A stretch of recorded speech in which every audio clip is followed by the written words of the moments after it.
October 17, 1943. 200 feet beneath the South China Sea. The only light was a hellish, diffuse red. It bled from the battle lamps, painting the sweaty faces of the men in the control room of the USS Viper, a Gato-class submarine, in shades of dried blood. The air was a solid thing, warm, damp, and thick with the stench of diesel oil, stale sweat, and the sour tang of battery acid. Every surface, from the polished steel of the diving planes to the slick deck plates, wept with condensation. Chief Petty Officer Arlen Shaw, a man of 23 who looked 40, stood braced against the attack periscope housing.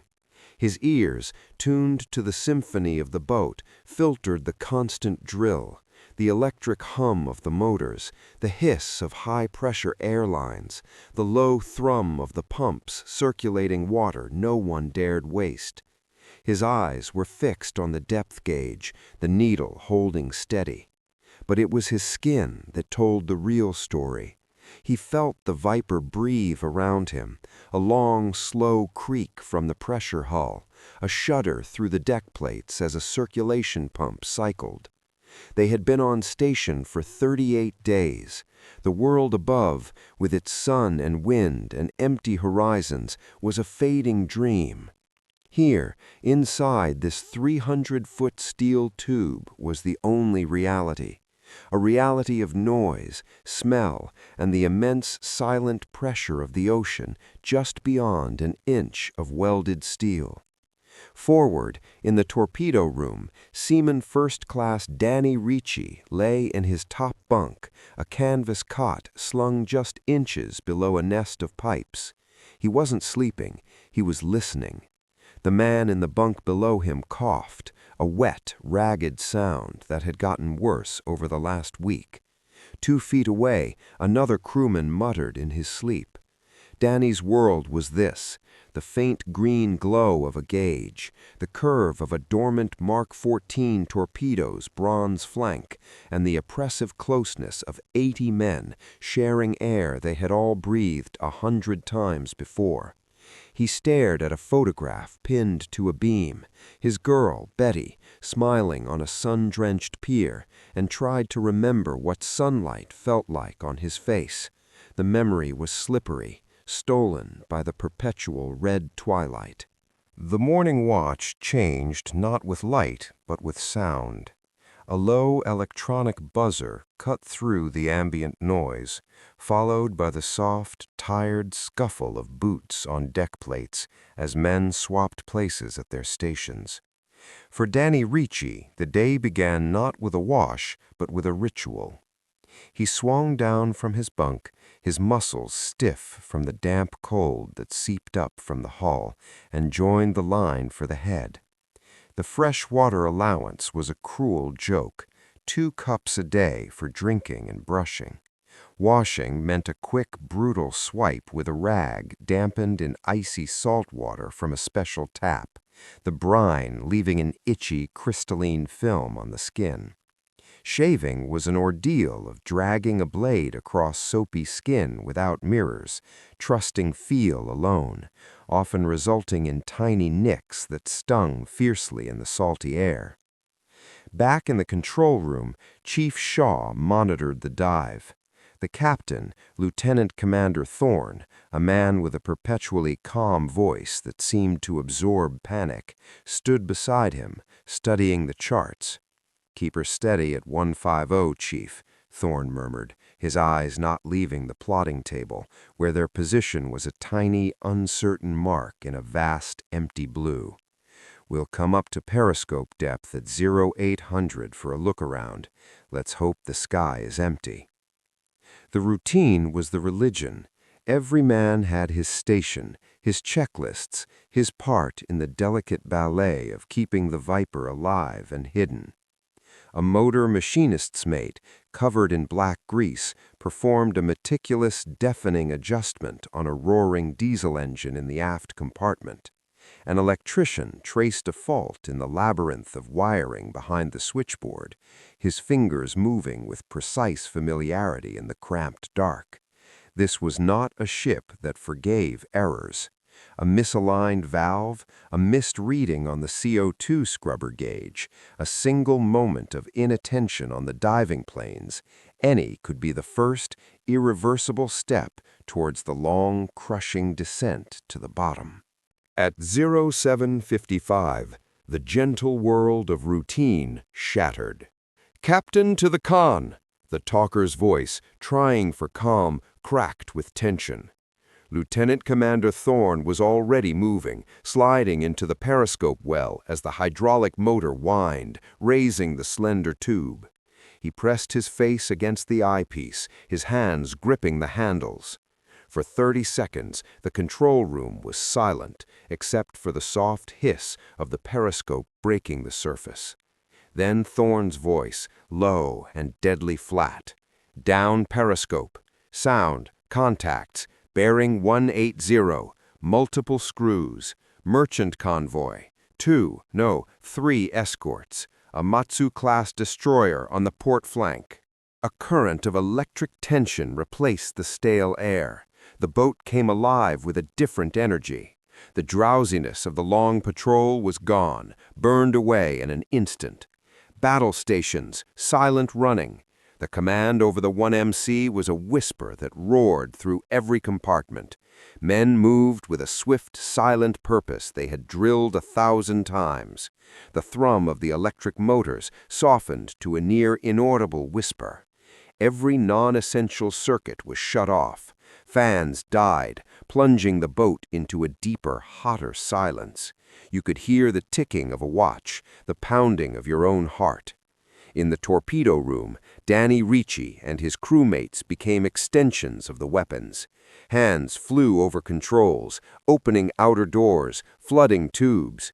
The heavy, oily smell of hydraulic fluid mixed with the ever-present stench. "Tube 1 ready. Tube 2 ready." Their reports were hushed, urgent. Danny's world narrowed to the dials in front of him, the feel of the cold steel, the image of the target plot in his mind. This was the moment they had waited for through weeks of foul food and crushing boredom. Then it came, a sound that froze the blood in every man's veins. Ping!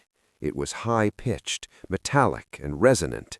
It seemed to come from everywhere at once, ringing through the steel hull like a demonic tuning fork. Ping! "Sonar," the sound man reported, his voice a strained whisper in his headset. "He's painting us." The destroyer had heard them, or suspected them. The hunt was reversed. Lieutenant Commander Thorne's orders came rapid fire. "All ahead flank, right full rudder, take her down to 300 feet. The Viper tilted sharply, bow down. Crockery in the mess slid and smashed. Men braced themselves. The creaking of the pressure hull intensified, long, mournful groans as the ocean squeezed its fist. Ping! The sound was closer, sharper. They were being boxed in. Chief Shaw, his hands white-knuckled on the diving plane controls, focused on the gauges, on keeping the angle steady. He didn't look at the men around him. He didn't need to. He could smell their fear, sharp, sour, human, mingling with the oil and ozone.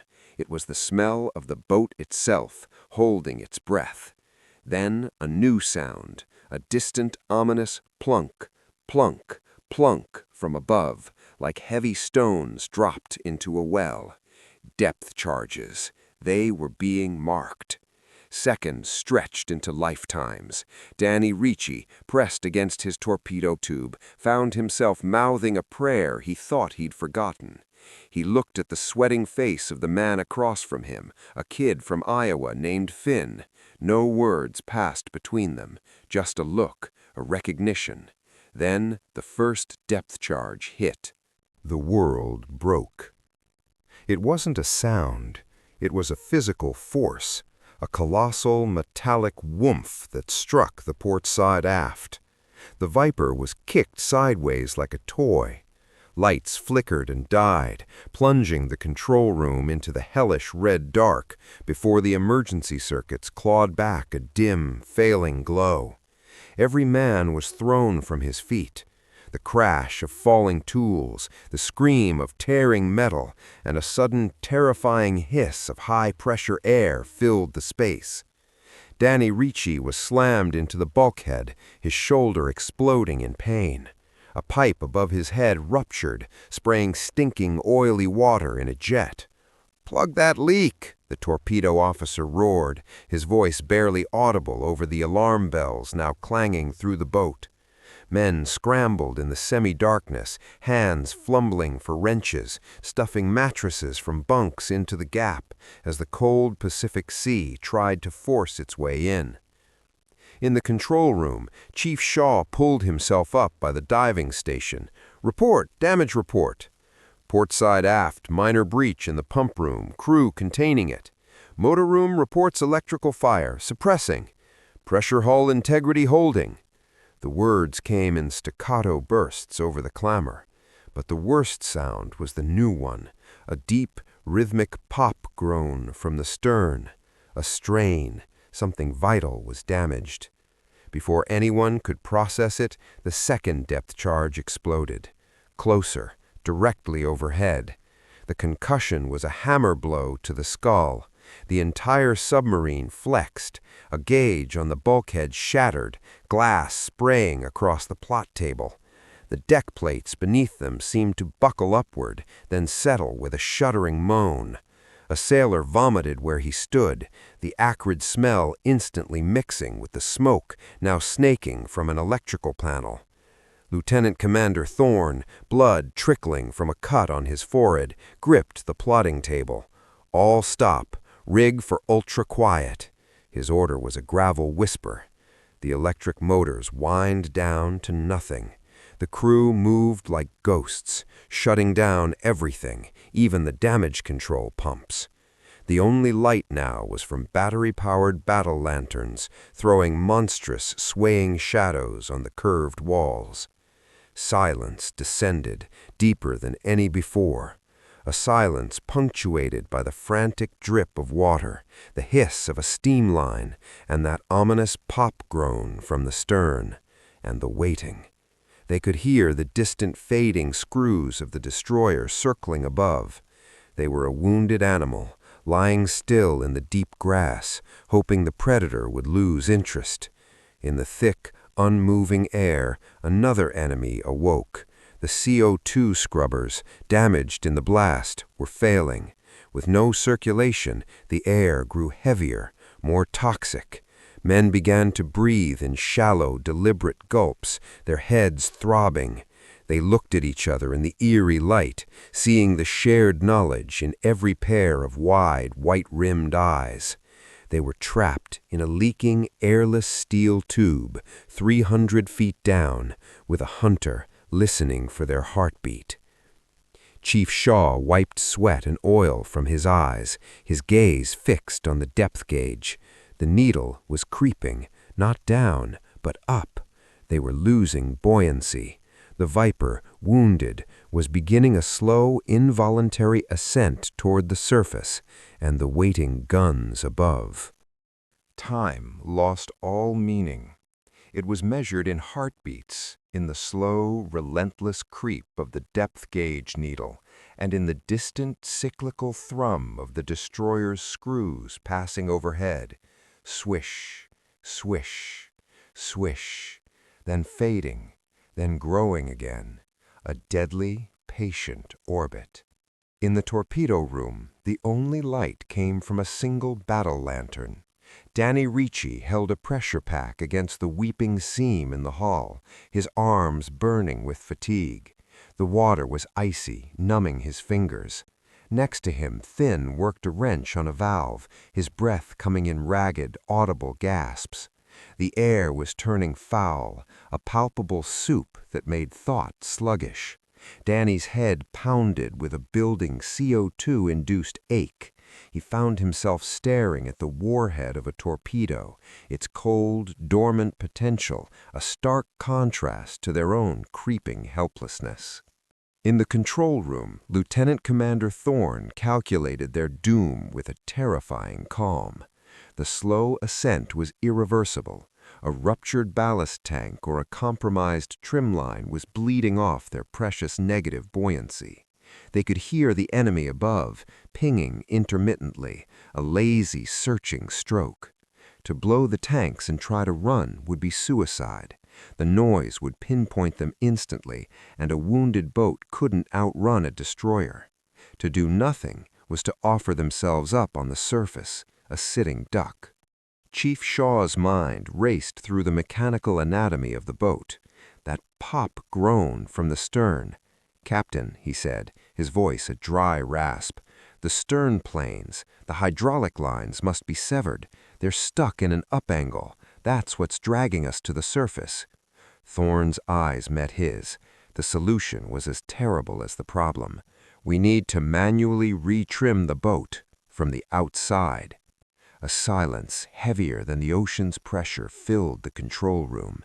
An auxiliaryman, Petty Officer Wallace, a quiet Virginian who kept the trim systems running, straightened up. He understood before the order was given. "I can do it, sir. It's the stern plane linkage, a manual crankback. I know the fitting." It was a death sentence. The pressure at this depth was over 130 pounds per square inch.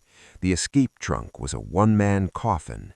Even if he succeeded, the chances of being crushed, swept away, or simply left behind were overwhelming, and he would have to do it in utter darkness, by feel alone, while a Japanese destroyer circled yards above him.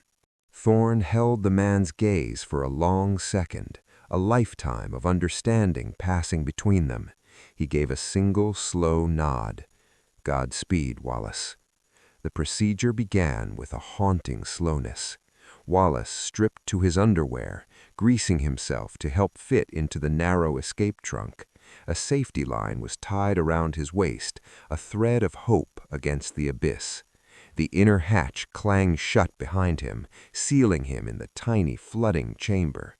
The crew listened, ears pressed against cold steel, as the sea roared in to fill the trunk. They heard the muffled, distant clanks of him working the outer hatch wheel. Then, nothing. The wait was agony. The depth gauge continued its slow climb. 280 feet, 270. Suddenly, the boat jolted. A new sound, a shuddering, grinding shriek of metal from the stern. The pop groan stopped. The depth gauge halted. Then, with imperceptible slowness, it began to reverse. 275, 280. Wallace had done it. The stern planes were freed, but the external hatch remained silent. The safety line went slack in the hands of the sailor holding it. Chief Shaw looked at the gauge, then closed his eyes. The boat stabilized, holding deep. They were hidden again. The cost was written on every face in the red gloom. One man, swallowed by the sea, for the chance of 80. The screws of the destroyer passed overhead once more, this time fading, not returning. The hunter, for now, had lost the scent. The silence that followed was different. It was no longer just the absence of engine noise or the quiet of ultra-quiet running. It was a silence hollowed by sacrifice, thick with unspoken grief and the immediate, guilty gratitude of the living. The destroyer's screws faded into nothingness, but the echo of Wallace's final act resonated deeper than any depth charge. For 2 hours the Viper hung suspended in the dark, a wounded beast licking its wounds. The damage control parties worked in whispers. The electrical fire in the motor room was extinguished, leaving a choking smell of burnt insulation. The leak in the pump room was shored up with timber and wedges, a temporary wooden scar on the steel hull. The most critical repair was to the air purification system. A machinist worked with trembling, exhausted hands to bypass a shattered valve, slowly bringing the CO2 scrubbers back online with a low, welcome hum. In the control room, Lieutenant Commander Thorne stared at the chart, but his eyes were unseeing. The cut on his forehead had been taped shut. The calculation he'd made, one life for the boat, was correct by the cold math of command. But the math of a man was different. He saw Wallace's face, calm and resolved, in the instant before the hatch sealed.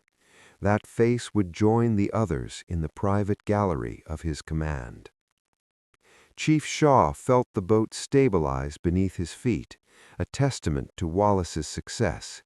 His own relief was a sharp, shameful knife in his gut. He busied himself with the gauges, driving his mind into the technical. "Bring her up to 100 feet, easy on the planes," he ordered, his voice hollow. The ascent was cautious, anguished. Every groan of the hull made men flinch, expecting the punishment to resume. They broke through into slightly shallower, safer darkness, but the crushing pressure remained inside the boat. Danny Ricci sat on the deck in the torpedo room, his back against a cold warhead. The adrenaline had burned away, leaving him feeling empty and old.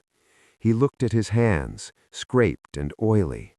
He thought of Wallace, whom he'd passed in the corridor 100 times, a quiet man who'd nodded but never spoken. That man was now a part of the sea. While he sat here, breathing the foul, precious air that man had secured. There was no cheer, no celebration of survival, only a profound, weary understanding of the economy of their existence. The boat demanded payment, in comfort, in sanity, and sometimes in blood. The 1MC crackled softly, Thorne's voice filling the compartments, stripped of all pretense. "This is the captain. Petty Officer Franklin Wallace is on patrol. We are in his debt. The enemy has broken off. We are secured from battle stations. Maintain silent routine. We will hold depth and reassess at 0400. On patrol. The submarine service's euphemism for the lost. It meant no body to bury, no grave but the deep. It meant his bunk would remain made, his personal effects untouched until they made port, if they made port. A superstition held that to clear it too soon was to invite the same fate. The crew returned to their watches, their maintenance, their tortured attempts at rest. But the boat had changed. The air, though slowly cleaning, carried a new weight. The constant mechanical noise was now a requiem. Each man in the private theater of his own mind replayed the concussions, the screams of metal, and wondered, when the time came, if he could meet the boat's price as squarely as Wallace had. They were still alive, they were still hidden, but the fragile shell of steel around them felt thinner now, and the ocean outside vaster and colder than ever. Dawn, in a world without sun, was marked by the chronometer, 0400. The boat had settled into a brittle routine, a ghost of its former self. The air, though scrubbed, remained stale and tasted of metal and spent fear. Men moved with a sleepwalker's lethargy, their movements precise but empty, their faces hollowed by exhaustion and the lingering poison of carbon dioxide. The only sound was the steady, reassuring drip from a newly tightened fitting and the low hum of the motors pushing them east towards a distant, theoretical safety. In the galley, Cookie Higgins boiled the last of the decent coffee, a precious stash he'd hidden for an emergency. He doled it in careful, silent measures. The powdered eggs he served now were laced with the gritty sediment from ruptured water lines, but no one complained. Complaining required energy, and every joule was needed for the simple act of vigilance. Lieutenant Commander Thorne stood before the periscope, raised for the briefest of daylight observations. He pressed his eye to the lens, sweeping a gray, empty horizon. No smudge of smoke, no silhouette of a mast. Only the vast rolling expanse of the Pacific, achingly normal. He lowered the scope.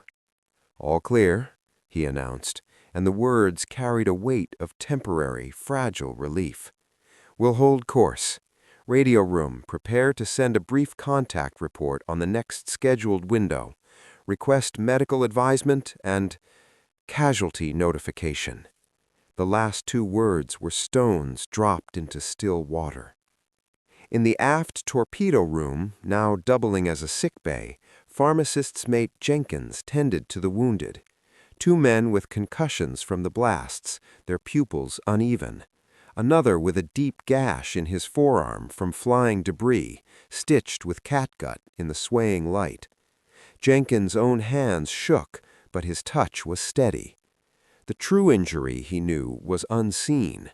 He met the eyes of the men he treated and saw the same glassy shock, the same distant stare. They were all suffering from a mechanical ailment no medicine could fix, the slow grind of the human spirit against unyielding steel. Chief Shaw made his rounds, his flashlight beam probing corners, tracing pipes, listening.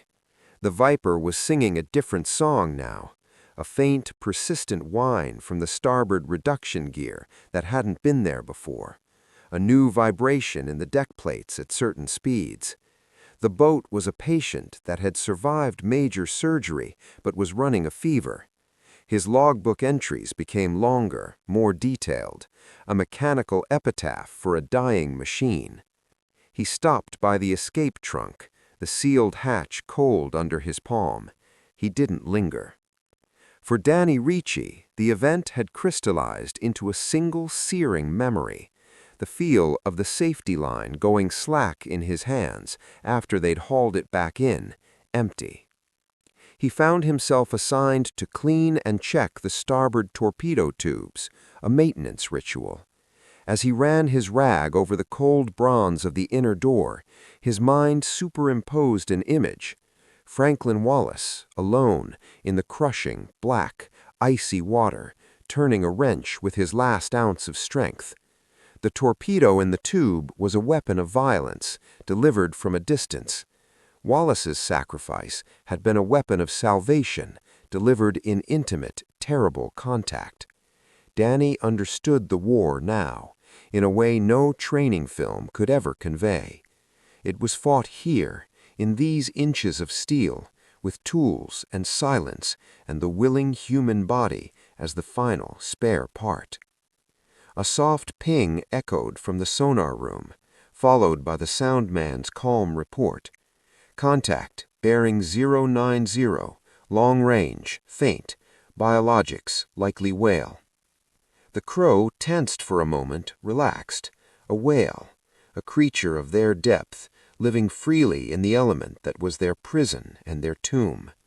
The sound was not a threat, but a reminder.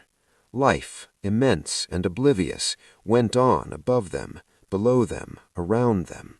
They were the interlopers in this silent world, a brief, noisy anomaly of violence and metal. The Viper drove on, a damaged secret carrying its own dead, its air growing a little thinner, its crew a little older, with every silent mile. The hours blended together, marked only by the watch change and the deteriorating condition of the boat. A new, more insidious enemy emerged, the cold. With compromised systems and a mandate for silence, the heating coils failed. The temperature plummeted until breath fogged in the battle lantern light and moisture beaded on every surface, dripping relentlessly onto bunks, equipment, and necks. Men donned every piece of clothing they owned, wool socks, leather jackets over dungarees, and still shivered in the metal chill. In the control room, a low argument hummed. Chief Shaw pointed to the battery gauges, their needles sinking deeper into the red. "We're draining them too fast, Captain. The shock damage compromised cell banks 3 and 4. We don't have the juice for another deep evasion. We need to surface and run on the diesels, or we'll be a dead battery drifting."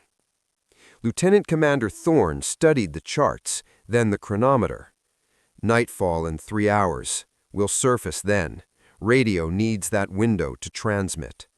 The risk was monumental. Surfacing made them visible, audible, vulnerable. But a submarine with dead batteries was a 300-ton coffin. The waiting turned physical. The cold seeped into domes, slowing reaction times, deepening the pervasive fatigue.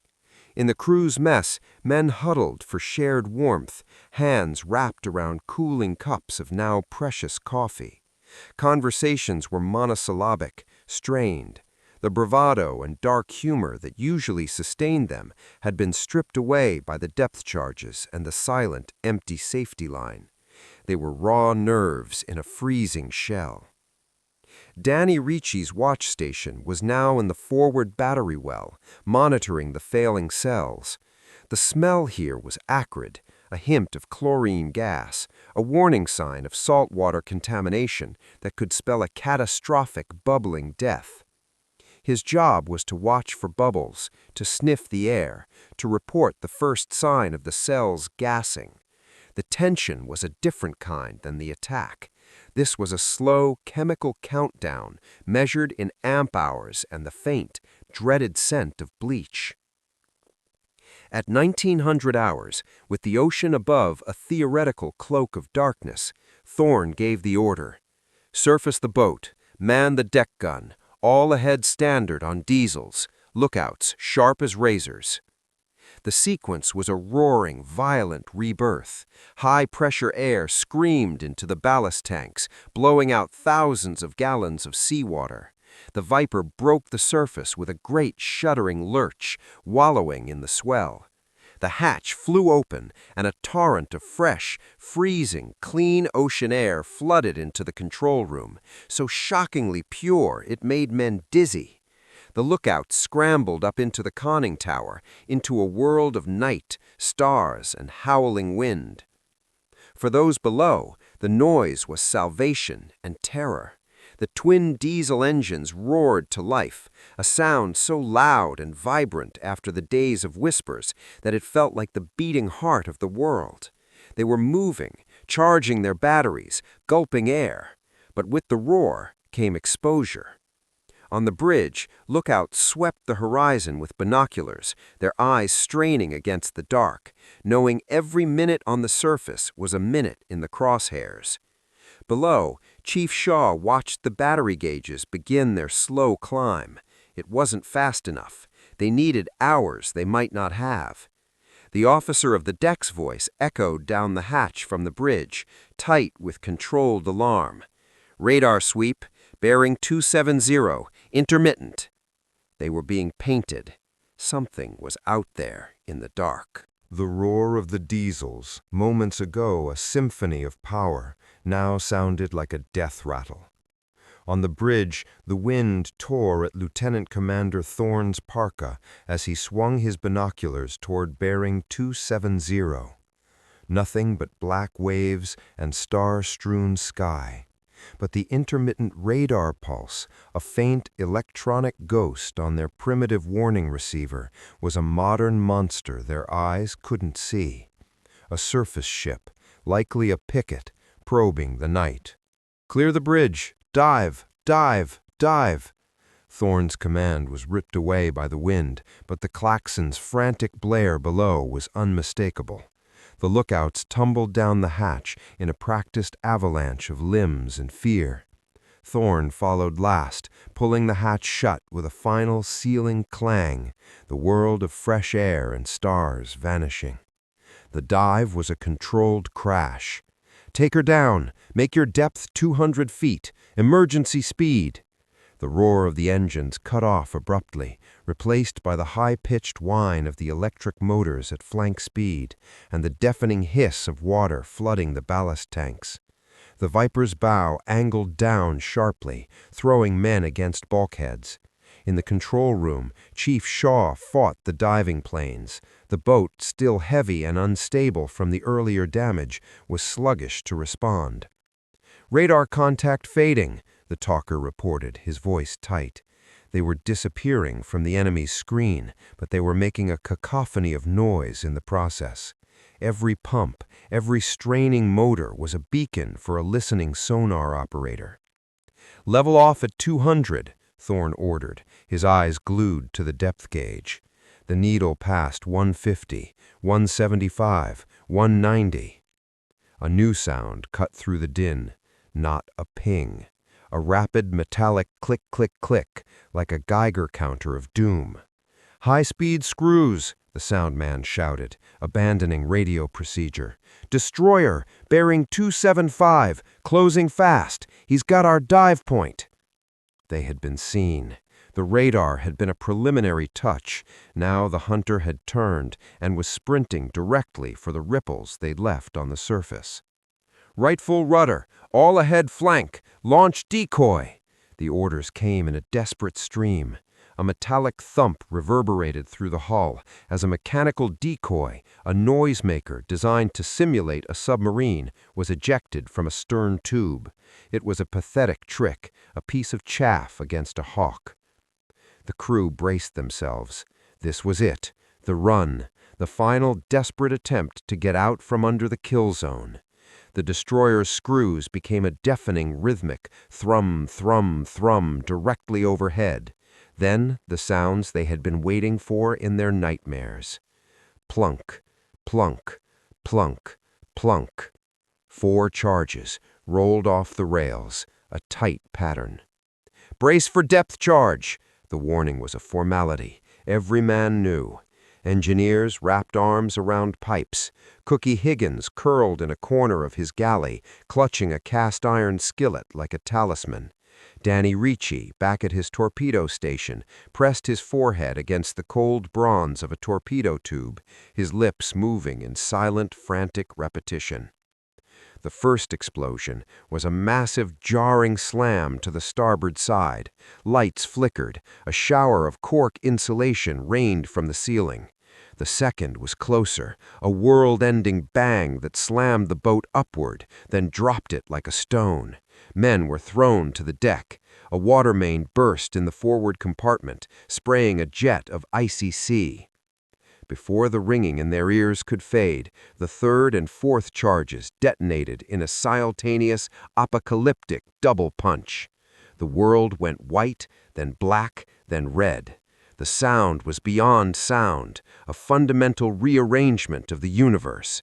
The Viper's hull screamed in agony. All light died. In the absolute, suffocating blackness, there was the sound of rending metal, the shriek of escaping high-pressure air, and the sudden, terrifying roar of the ocean, claiming its own.